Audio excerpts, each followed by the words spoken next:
Alright, so this is my introduction to another course I'm going to be doing, another intensive course, which is called the Philosophy of Science. The philosophy of science, I think, is among philosophy a very much less known one, but much less used one, or not used. I mean, there are a lot of thinkers in it. However, to people who take philosophy in college, it's a much less known one. But I think it's still very relevant to epistemology and metaphysics and philosophy of language. So, um, what I'm going to do here is I'm going to start again, like I'm doing, in my advanced epistemology course, which will happen following my introductory epistemology course. I'm going to start in um, the logical positivist period.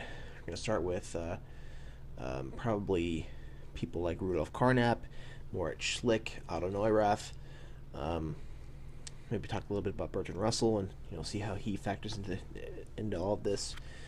Um, because I think it definitely logical positivist articles are not only are they epistemology doing a form of more useful metaphysics, but they're also doing philosophy of science. They're talking about how one should do science and what science should be based on. So we're going to start with that, and then we'll probably definitely proceed through a lot of epistemology in the 40s, 50s, and 60s a little bit. And then we'll kind of move on through people like Quine and Putnam, and then even move on further than that. So I'm kind of unsure as to how I want to do this. However, what I'm going to use. As to where I want to start, I'm not really sure. What I think I might start doing is I'm definitely going to start with logical positivism. Definitely going to start with logical positivism and kind of go through that and kind of go through Quine and Putnam.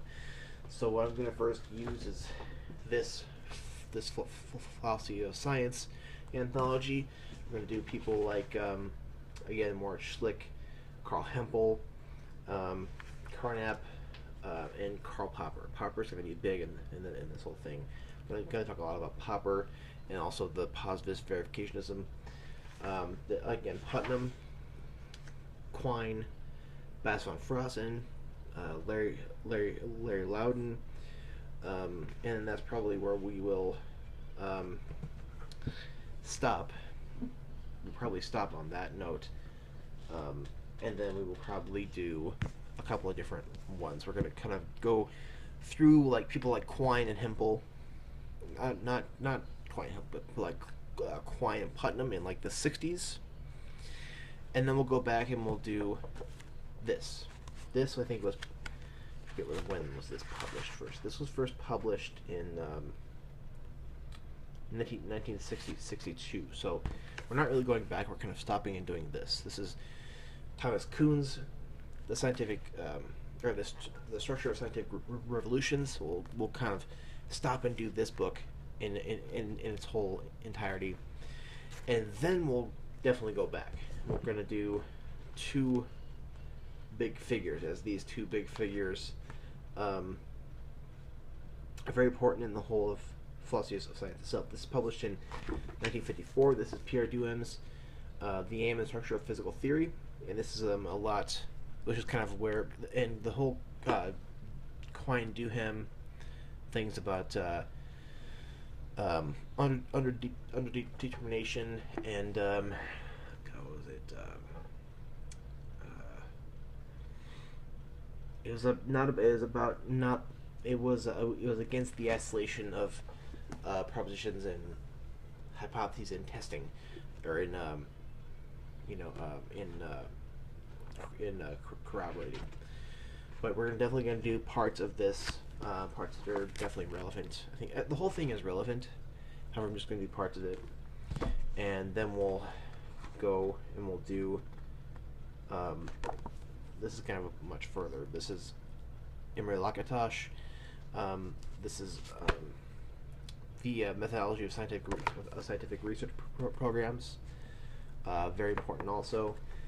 And then we'll go back to this, and then we'll kind of go more into like the 60s and beyond that. and we'll talk about a lot of different things. I'm kind of unsure as to what we're going to do beyond that, and we're definitely going to use this book also. This is scientific inquiry. So what this is, it has a lot of different different things in it also.